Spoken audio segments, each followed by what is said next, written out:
Bonjour à toutes et à tous. Nous souhaitons tout d'abord remercier les organisateurs de ce colloque et nous sommes ravis, Anouchka, Divou et moi-même, de vous présenter les résultats d'une étude que nous avons menée. Et cette communication a pour titre Aider les publics natifs faiblement scolarisés à développer de nouvelles compétences. Deux points, l'exemple des affiches de prévention. Cette communication a également un sous-titre Compréhension et mécompréhension des affiches de prévention par des publics faiblement scolarisés, assortie d'une citation un peu mystérieuse. Pendant que vous patientez, on n'enfile pas des perles, et nous reviendrons sur ce point un peu plus tard. Alors, pour vous présenter rapidement notre cadrage théorique, nous souhaitons préciser quatre choses. Précision importante, nous parlons ici de natifs, c'est-à-dire de personnes nées en France et ayant effectué l'ensemble de leur scolarité en France et non de personnes étrangères. Le deuxième point que nous souhaitons préciser, c'est que notre cadre est basé sur la notion ou le concept d'insécurité langagière pour deux raisons majeures. La première, parce que ce concept finalement élargit le spectre de l'illettrisme qui, comme son nom l'indique, ne concerne finalement qu'une partie assez restreinte des difficultés que nos publics peuvent rencontrer. Et puis, nous savons aussi également aujourd'hui que les personnes qui rencontrent des difficultés à l'écrit sont majoritairement des personnes qui rencontrent également des problèmes dans leur interaction à l'oral. Alors, nous tenons à préciser également que l'insécurité langagière n'est pas mesurable dans l'absolu, car le degré d'insécurité d'une personne sera variable en fonction des situations qu'elle pourra rencontrer, et notamment dans des interactions plus formelles. Le troisième point, c'est en croisant le milieu social, le niveau de scolarité et de maîtrise de la langue de ce public, et bien sûr en nous appuyant sur la littérature, nous pouvons dire que notre public est majoritairement issu des classes populaires. Et enfin, nous avons pris pour point de départ de notre étude une partie des travaux de Bentolila en 1995 qui caractérisait la lecture illettrée comme une cueillette partielle et aléatoire d'indices pris dans un texte. Et nous sommes également appuyés sur mes propres travaux qui relèvent également une prise d'indice hasardeuse des locuteurs faiblement scolarisés dans les interactions orales formelles. Cette recherche présente 4 phases consécutives et celle que nous présentons aujourd'hui est la troisième. Dans un premier temps, nous avons décrit sous un angle linguistique et pragmatique ce qui constitue le genre bref, affiche de prévention, et on en a montré la grande proximité avec des affiches publicitaires, les affiches publicitaires, notamment vis-à-vis des effets de concision et d'un grand recours au jeu de langage, donc tout ce qui est mot-valise, homophonie, etc. À la suite de cette analyse linguistique et en nous appuyant sur nos connaissances théoriques des publics en insécurité langagière, nous avons identifié les difficultés potentielles de ces affiches pour nos publics. Donc justement tout ce qui concerne les jeux de langage, mais aussi la reconstruction d'implicite, une plurisémioticité qui est très forte et qui peut être trompeuse, ainsi que le statut des images par rapport au texte. Est-ce qu'il le complète? Est-ce qu'il répète le message, par exemple? Dans cette troisième phase, nous cherchons, à travers un test de compréhension, à valider ces différentes hypothèses concernant les difficultés. À l'origine, cette présentation devait aller jusqu'à l'élaboration didactique d'activités de remédiation concernant ce genre textuel. Néanmoins, les résultats des entretiens ont été tellement denses et selon nous tellement intéressants que nous avons finalement choisi d'approfondir cette partie dans cette communication avant d'axer sur la didactisation dans une future communication. En termes de méthodologie, donc, nous avons constitué une cohorte de 18 adultes dont le niveau maximum de scolarité allait du collège. Alors là, c'est plutôt du déclaratif puisque nous avons une personne qui est issue de la communauté des gens du voyage, donc une scolarité plutôt non suivie et on n'est pas totalement sûr du niveau maximal. Et donc du niveau collège jusqu'au niveau bac plus 8, avec deux sous-cohortes, une plutôt faiblement scolarisée, donc de la sixième à infra-bac professionnel, et une plutôt scolarisée, donc de bac à bac plus 8. Notre hypothèse principale, c'était donc que les spécificités linguistiques et pragmatiques liées au genre de discours, donc ce genre de discours affiche de prévention, c'était une source de difficulté pour notre public faiblement scolarisé. Nous avons donc cherché à savoir s'il y avait effectivement une différence de compréhension dans un premier temps entre deux groupes ayant des niveaux de scolarité différents, et si oui, sur quels aspects ces différences portent-elles. En termes de protocole, nous avons donc présenté un corpus de 6 affiches avec 3 questions globales. Qu'est-ce que c'est que cette affiche? Que comprenez-vous de cette affiche? Et qu'est-ce que vous devez comprendre ou faire après avoir lu cette affiche? De manière à analyser finement justement ces résultats, nous avons étudié l'identification de différents niveaux de compréhension, donc à la fois le thème, le genre de discours et ses enjeux, qui crée ce support, pour qui, pourquoi et de quelle manière, les différentes strates de message, est-ce qu'il s'agit d'une information, est-ce qu'il s'agit d'une injonction à l'action, mais aussi le cheminement d'entrée dans la fiche. Est-ce qu'on entre par l'image, par le texte, par les couleurs, les logos, etc. Anouchka vous a parlé de notre corpus de 6 affiches et en fait ce corpus est aussi également découpé en 2 sous-corpus. Alors le sous-corpus 1 de 4 affiches nous propose des affiches qui présentent de manière concrète en service une proposition d'information, de conseils, un lien pour aller sur un site internet ou se rendre sur les réseaux sociaux ou encore de scanner un QR code. Le second sous-corpus, qui est composé, lui, de 2 affiches, propose, lui, comme nous le verrons, une information qui est beaucoup plus opaque. Alors, à la suite de nos entretiens avec des publics faiblement scolarisés et des plus scolarisés, nous avons comparé et analysé la compréhension de ces affiches par nos publics à partir de plusieurs critères choisis, notamment le critère d'entrée dans l'affiche, le critère de reconnaissance du genre et de l'enjeu de l'affiche et les modalités de construction du sens de l'affiche. Alors, prenons le premier critère, qui est l'entrée dans la fiche, ou pour le dire autrement, comment le lecteur prend connaissance de la fiche et de son potentiel message. Eh bien, si les personnes faiblement scolarisées se contentent en grande partie uniquement des images et des indices visuels prépondérants, par exemple police de caractère, gras, etc., pour entrer dans la fiche, eh bien, les personnes les plus scolarisées, elles, lisent l'intégralité des textes, majoritairement à haute voix, et prennent connaissance de l'intégralité des indices présents avant de proposer leur compréhension de la fiche. Donc, pour la construction du sens, qui est une nouvelle entrée pour nous, pour comprendre un petit peu comment tout ça fonctionne, pour les personnes faiblement scolarisées, en fait, on assiste à une prise d'indices hasardeuse et le sens va se construire à partir d'une extrapolation des indices qu'on peut avoir dans la fiche. Prenons par exemple la fiche 1, si on ne vous parle pas, c'est qu'on regarde la télé, et puis on a un électrocardiogramme plat, et juste en dessous, on fait notre maximum, soyez polis au minimum. Et en fait, nous, ce qu'on voit, et les propos qui sont tenus par les personnes plus faiblement scolarisées, c'est, eh bien, la personne vient de mourir, donc du coup, la famille doit rejeter la faute sur quelqu'un, donc le quelqu'un, c'est les médecins parce qu'ils n'ont pas pu sauver la personne. Ou encore, eh ben, si c'est un patient qui décède, une fois de plus, parce que l'électrocardiogramme est plat, eh ben, c'est pas leur faute, ils se prennent tout dans la figure. Si on prend l'exemple 2, moi, j'ai arrêté après 3 essais, et il faut vraiment aller en bas de la fiche pour voir qu'on parle de tabac, eh bien, vous pouvez arrêter de fumer pour de bon. Eh bien, la personne nous dit, je ne comprends pas trop 3 essais en fait, parce que pour moi, on n'essaie qu'une seule fois, on n'essaie pas plusieurs fois et on refait ce qu'on a envie de faire. Donc, on voit que pour les personnes plus faiblement qualifiées, il y a vraiment une prise d'indice hasardeuse, alors que pour les personnes plus scolarisées, ce processus, il est complètement différent. Le sens est véritablement construit à partir et par le texte. Ils vont construire le sens à partir d'une mise en relation minutieuse des indices majeurs, qui, quoi, quand, comment, pourquoi, pour qui, trouvés dans le texte. Alors, pour résumer tout ça avec un schéma, ce que nous venons de dire, c'est que les scolarisés partent des éléments du texte, confirment ou infirment leur compréhension avec les images, puis enrichissent avec leurs connaissances personnelles pour arriver à créer du sens. À l'inverse, les faiblement scolarisés partent de leurs connaissances personnelles et de leur vécu. Les images viennent confirmer ces connaissances et ce vécu, quitte à les distordre pour les rendre compatibles, et idem pour le texte. Texte qui n'est d'ailleurs généralement pas lu, et tout ça aboutit à une construction du sens complètement aléatoire, d'où le point d'interrogation. En ce qui concerne l'autre critère, le critère de reconnaissance du genre, il y a déjà un problème avec la délimitation de différents genres. Ce qu'on observe dans la cohorte des faiblement scolarisés, c'est l'utilisation, par exemple, du terme de publicité pour parler des affiches de prévention.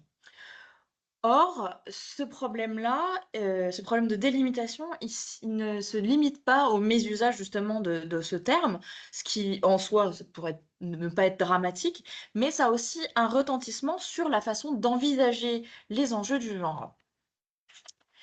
Ce qu'on observe en fait dans notre corpus, c'est qu'il n'y a pas de maîtrise du genre et de ses enjeux. Qui sont les créateurs, quels sont les enjeux poursuivis, quel est le contexte de production, quels sont les ressorts utilisés. Par rapport à cette affiche de prévention, là, qu'on voit juste à droite, qui présente un service sur les questions de sexualité, là où les répondants qualifiés vont identifier qu'on leur donne un exemple de questions qui se trouve sur le site dont on fait la promotion, de manière à leur donner envie d'en lire plus. Donc c'est la première réponse que vous voyez de G qui est Bac plus 8.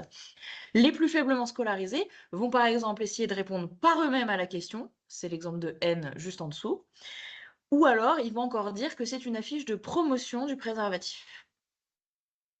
Un autre élément qui vient confirmer les savoirs de la littérature scientifique porte sur la relation à l'implicite et à l'explicite dans l'interaction. Des travaux comme ceux de Fayta font état de difficultés en dehors du cercle restreint des situations familières. C'est ce qu'on observe dans les 2 premiers extraits. Ce qui se passe, c'est que, y a une situation qui est vécue comme une situation de connivence. C'est-à-dire que les 2 personnes sont dans la même situation, voient le même élément, donc pour les faiblement scolarisés, il n'y a pas besoin d'expliciter, d'expliquer ce que l'autre a aussi devant lui. D'où l'utilisation de cette expression, ces expressions, ça se voit clairement.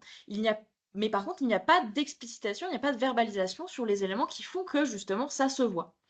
À l'inverse, les répondants les plus scolarisés vont identifier les éléments, mais en plus ils vont les expliciter. Ça fait jeune parce que c'est écrit au marqueur, ou il y a un côté un peu jeune parce que c'est écrit au feutre et ça fait un peu collage de chambre d'ado. Dans la même lignée, on peut aussi constater un lien au texte et à la citation qui est différent. De la même manière que l'affiche et ses codes sont autosuffisants, le texte semble l'être aussi. Les plus faiblement scolarisés vont reprendre le texte qui se suffit à lui-même, là où les plus scolarisés vont utiliser des éléments de citation en ajoutant soit une explication, soit une exemplification, soit une reformulation. Donc là, les 3 premiers vont reprendre mot pour mot corps, relation, plaisir, ou l'intégralité de ce qui est noté, donc corps, relation, plaisir, les réponses aux questions qu'on n'ose pas poser. Alors que si on regarde O et L qui sont en master 1, elles reprennent effectivement sexualité, relation, plaisir, mais pour dire que le site renvoie aux questions sur la sexualité. Donc là, on voit qu'il y a une possibilité d'abstraction d'un côté et une absence d'abstraction de l'autre. Alors, ce qu'on peut dire aussi par rapport à ces affiches, c'est que certaines de ces affiches, notamment dans le corpus 2, qu'on vous a présenté tout à l'heure, ces affiches sont de vrais gouffres d'implicite. Alors, si nous étions au fait de l'importance de mobiliser des connaissances encyclopédiques dans la construction des affiches, nous avons été aussi très surprises par quelques ratés à tous les niveaux de scolarisation. En fait, certaines affiches sont de tels gouffres d'implicite que même les très qualifiés, théoriquement capables de reconstruire du sens à partir des éléments donnés, par exemple, n'ont pas été capables de retrouver le sens et de reconstruire le sens de l'affiche présentée, boire aussi de l'eau. Donc, en fait, le sens, c'était quoi? C'était l'alcool déshydrate le corps, donc il est nécessaire aussi de boire de l'eau. Deuxième affiche, qui est un gouffre d'implicite pour nous, et c'est une affiche qui a particulièrement attiré notre attention car on est sur une même problématique. Pendant toute notre étude, les lecteurs de niveaux de scolarité différents ont eu du mal à lier le slogan de cette affiche. Si on ne vous regarde pas, c'est qu'on regarde la télé. Et donc, ont eu du mal à, à lier le slogan avec le sens de cette affiche. En fait, cette affiche, elle était pour prévenir l'agressivité par rapport aux soignants. Alors, pourquoi agresser le personnel? Parce qu'à un moment, peut-être que les patients ne sont plus patients, mais ils en ont marre d'attendre une prise en charge. Et donc, il a fallu attendre un temps off avec un témoin pour redonner sens à ce slogan mystère. Si on ne vous parle pas, c'est qu'on regarde la télé, que notre répondant a traduit par pendant que vous patientez, on n'enfile pas des perles. Pour conclure, donc, cette partie de notre étude, elle visait à établir s'il y avait une différence de compréhension entre des publics de niveaux de scolarité différents et surtout quels aspects pourraient potentiellement être touchés. Donc, d'après les réponses de ce panel qui est plutôt restreint, et donc qui demande nécessairement d'être confirmé par un panel un peu plus étayé, il y a effectivement une différence de compréhension qui porte sur les éléments suivants. Ce qui concerne notre public d'adultes natifs faiblement scolarisés, l'affiche, elle a une vie propre. Elle semble être un donné et non pas une reconstruction à faire. En gros, on a tout tout ce dont on a besoin sur l'affiche et le rôle du locuteur, du lecteur est minimal. L'interprétation est extérieure. Ils parlent de ce qu'ils ont vu et de ce qu'ils ont vécu. Et la lecture fine n'est pas une option envisageable, parfois, voire même c'est l'option la plus farfelue dans certains extraits de notre corpus. Et donc si effectivement il y a lecture, et généralement c'est parce qu'il y a relance de notre part, leur façon de s'appuyer sur le texte est de citer sans apporter d'informations. Donc il y a une certaine difficulté d'abstraction. Pour ce qui est de la construction du sens, on observe une absence de mise en lien entre les différents éléments qui pourraient permettre de faire du sens, mais aussi une absence, et c'est surtout ça, de représentation mentale du genre. Et c'est cette absence qui semble empêcher de créer des attentes qui soient adaptées et ainsi de rentrer de manière cohérente dans l'affiche. Enfin, à l'inverse des répondants plus scolarisés qui partent du texte pour enrichir avec leurs connaissances propres, la compréhension des faiblement scolarisés part d'abord d'eux et de leurs expériences. Nous vous remercions pour votre attention, pour votre écoute et nous restons à votre disposition pour répondre à vos questions.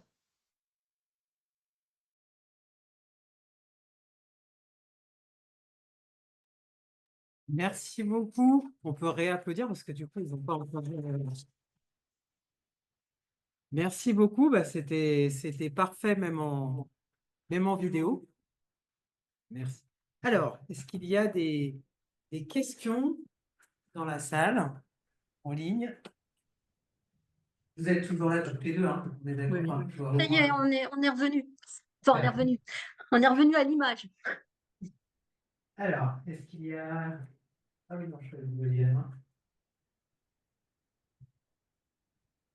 En ligne? Non? Oui?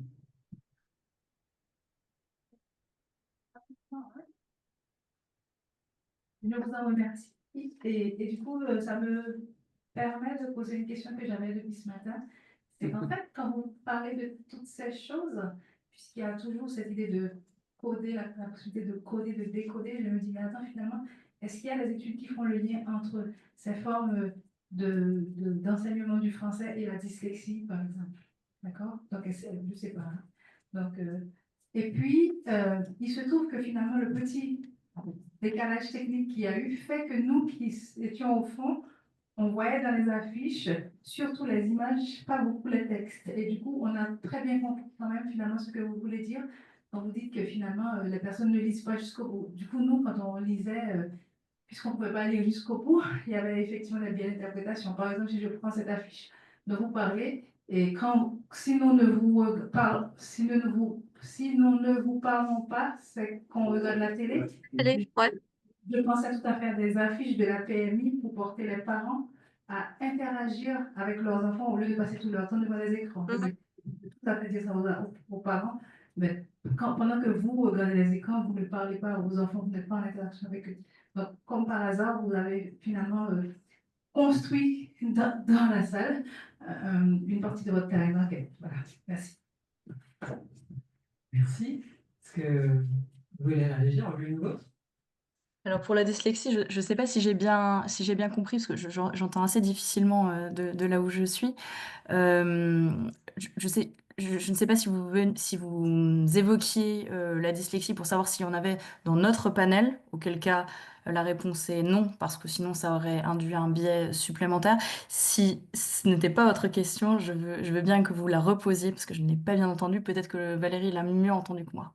Non, non, j'ai l'impression que c'était ça, c'était se faire ce parallèle là aussi avec entre les faiblement scolarisés et les personnes en situation bah, de dyslexie, par exemple. Mais comme le dit Anouchka, on essaie euh, de- de ne pas prendre de personnes qui auraient des problèmes justement de dyslexie ou autre, bah, parce que on veut vraiment montrer que théoriquement ces affiches, elles devraient être euh, lisible et interprétable par l'ensemble des citoyens et à un niveau de scolarité normal, quoi, hein. Et le problème, si on prend des gens qui ont déjà des difficultés ou des pathologies, eh bien, on pourra nous reprocher de dire que ben, ces affiches, elles ne sont pas comprises parce qu'il y a une pathologie. Donc voilà, pour qu'on essaie de garder un public quand même euh, sans dyslexie ou sans autres problématiques langagières. Voilà. Enfin, j'espère avoir répondu. Mais si je pouvais juste ajouter une chose, c'est que euh, notre étude, elle est beaucoup plus large que ça. Nous, c'est vraiment dans un sens didactique aussi et sociolinguistique, parce qu'avec Anouchka, on travaille depuis maintenant quelques années avec les publics faiblement scolarisés. Et le but, c'est de rendre sa place à chacun des citoyens et surtout de permettre à tout le monde de pouvoir prendre cette place et de comprendre ce qui se passe. Et en fait, quand on a commencé cette étude, c'est une expérience d'Anouchka dans un hôpital et moi-même, et on s'est aperçu que tout devenait très très compliqué aujourd'hui pour entrer dans un parcours de soins satisfaisant. Et tout est parti de là. Et aujourd'hui, on voudrait justement regarder un peu comment sont construites ces affiches, comment on pourrait peut-être les améliorer pour qu'elles soient accessibles à tous, parce que on voit que même les plus scolarisés peuvent avoir du mal. Et donc, d'un point de vue sociolinguistique et éthique, on se pose aussi la question de la nécessité de ce genre d'affiches de prévention aujourd'hui. Donc, vous voyez, il y a tout ça. Et il y a le côté didactique d'aider à nos futurs apprenants, hein, parce qu'on a déjà travaillé avec des publics faiblement scolarisés, c'est de leur donner un peu des clés pour pouvoir comprendre tout ce qui se passe autour de ces personnes. Voilà. Une question de Frédéric Contieux. Merci beaucoup. Bon, cette présentation m'a rappelé un petit peu les travaux qu'on avait menés sur les affiches, enfin sur le paysage, paysage visuel en Guadeloupe, et où vous avez des affiches soit totalement en créole, soit en français avec du créole, soit avec du français mélangé. Et justement, l'interprétation qu'on peut faire de ces affiches, ce qu'on en comprend. Je vous prends juste un exemple. Alors bon, c'est intéressant que dans cette variation de ce qu'on produit, ben, il y a aussi une variation d'interprétation, de compréhension. Donc c'était intéressant ce regard que vous nous donnez. Une affiche, là, c'est une campagne du Crédit Agricole. Il a fait une affiche, donc une affiche en français et une affiche en créole. Alors, je parle aux personnes qui sont là. Il y a une affiche en créole, donc Crédit Agricole, il y a marqué c'est nous-mêmes. C'est nous-mêmes. D'accord?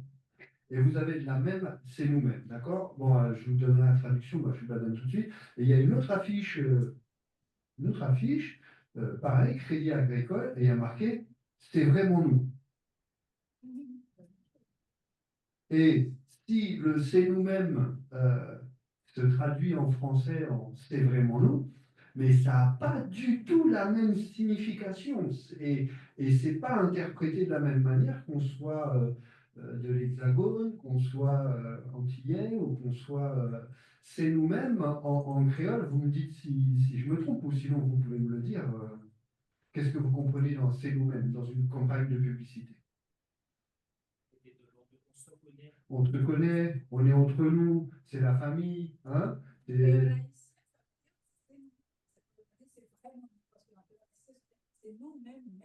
Ouais, ah ouais, c'est deux mêmes. Ouais.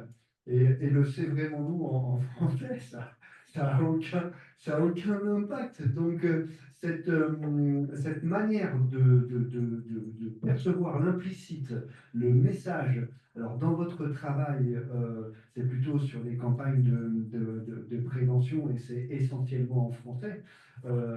Mais c'est vrai que c'est intéressant de voir aussi en fonction des langues qu'on parle et des affiches, des langues qu'elles utilisent ou des référents culturels qu'il y a derrière.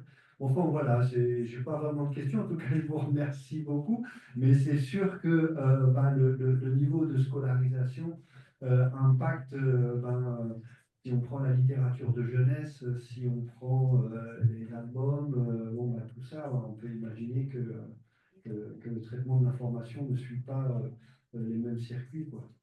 En tout cas, merci beaucoup, mesdames. Et merci pour la Beaucoup, vidéo. merci beaucoup. Merci. Et c'est vrai que, enfin, vous avez tout à fait raison. Nous, on se préoccupe majoritairement d'un public natif, donc français, ayant suivi toute sa scolarité en France, parce que c'est un peu, enfin, c'est complètement un angle mort dans la recherche actuellement. Valérie, tu me contrediras pas là-dessus. Néanmoins, si on élargissait ce type de recherche pour, par exemple, des migrants qui arrivent en France, on constaterait d'autres niveaux, d'autres strates de difficulté. Enfin, moi j'ai été enseignante de FLE avant d'être maîtresse de conférence, et on sait très bien que effectivement il y a les données qui ont trait à la traduction, tout ce qui est compréhension qui est porté par et les couleurs et les symboles et les images, donc toutes les représentations en fait culturelles qu'on peut avoir à propos de ça. Donc oui, je vois tout à fait ce que vous voulez dire. Et ça pourrait complètement faire l'objet d'une recherche qui prolongerait en fait cette recherche-là. Mais pour le moment, nous, on a choisi de rester sur, effectivement sur les publics natifs. Merci beaucoup. Merci.